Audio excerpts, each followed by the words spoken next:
So what I want to do right here is take a look at how we can use exponential functions to model. And there's going to be two cases,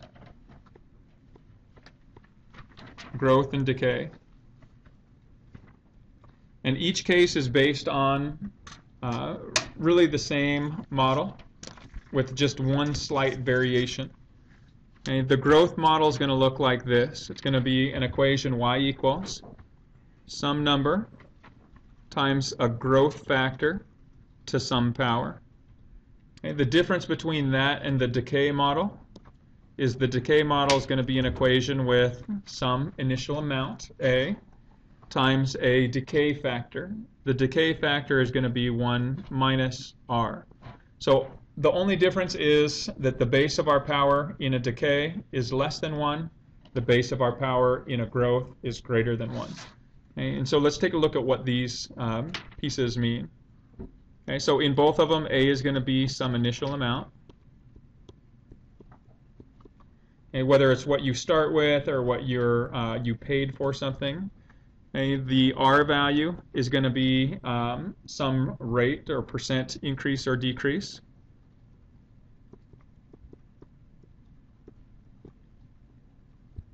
Okay, it's an increase in growth model. It's a decay, or it's a decrease in the decay model. Okay, and then finally, T is going to be the number of years.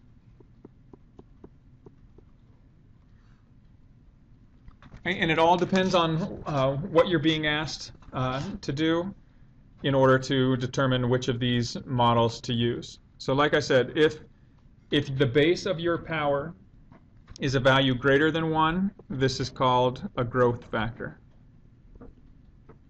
If the base of your power in your model is a value that's less than 1, it's called a decay factor. And that's identifying where that is. And so let's take a look at an example of a growth model. And let's say that you, bless you.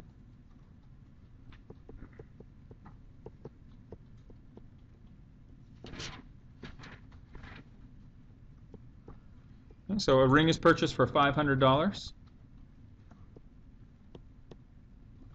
20 years ago. Okay, if the value increases by 8% per year,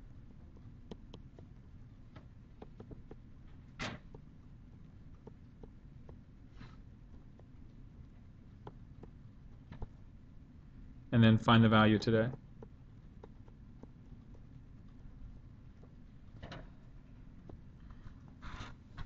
All right, so do you see how this is a growth model? Okay, so you're talking about appreciation versus depreciation. So this is appreciation. And you have an item that is actually getting more valuable as time goes on. So we're going to use this growth model. And then it's just a matter of plugging in what you know. So our equation y is equal to our initial value A is $500. And we're going to multiply that by 1 plus. Now, this percent increase and decrease is going to be in decimal form. Okay, so when we add that here, our R value, 8% is represented by what decimal form? 0.08. And then it's to the power of T, and our T value is 20. Okay, and so all we have to do here is evaluate this quantity. Okay, to get our solution. Okay, so I'm going to stop projecting really quickly to go through that calculation, and then I'll project back out to your screens.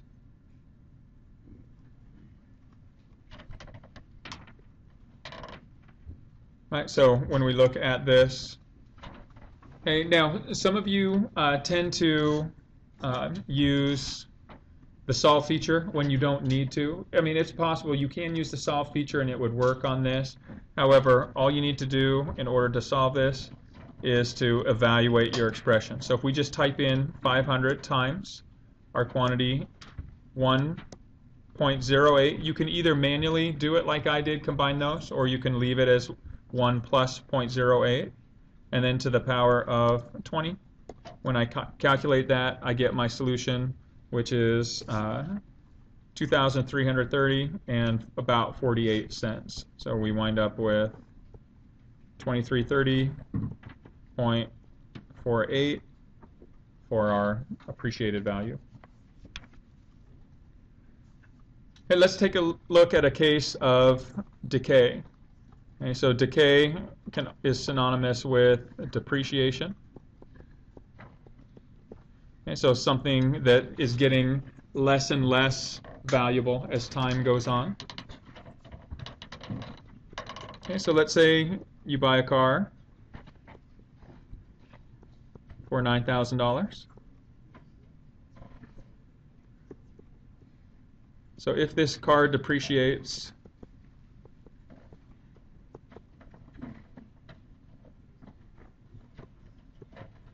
at a rate of 20% per year,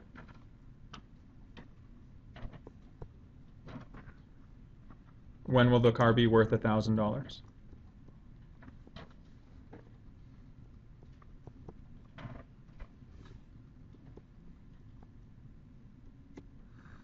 Right, so see if you can solve that problem, please.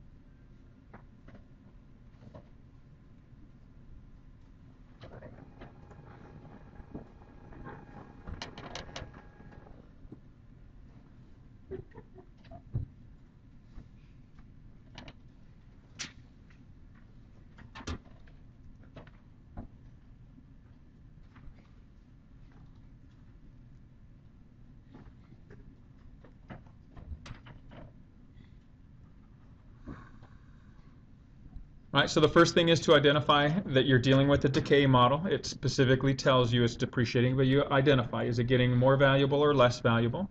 So it starts at 9,000 and goes down to 1,000. So we look at our equation. Y is kind of the price at the given time, t. So we want to plug in at 1,000 for t. I'm sorry, 1,000 for y, and then solve. Our initial amount for the car was 9,000. We're going to multiply it by the decay factor. 1 minus 20% is represented by which decimal value? 0.2. And then to the power of t. In this case, we don't know our t value, so that's our unknown. So what we can use as far as our calculators are concerned is we can plug this directly into the solve feature of our calculator and work to solve it. Okay, so I've shown you how you can enter it. I'll go ahead and go through it here. F2 Algebra tab, select Solve. We want to find when the car is equal to $1,000, beginning with an initial price of 9,000 times our decay factor. Again, you can either take 1 minus 0.2 or you can manually calculate. And then take it to the power of t. You don't know what that is, but we want to solve for it. So comma t tells the calculator that's what you're solving for. And when you hit enter, you get t to be approximately 9.8 years for your solution.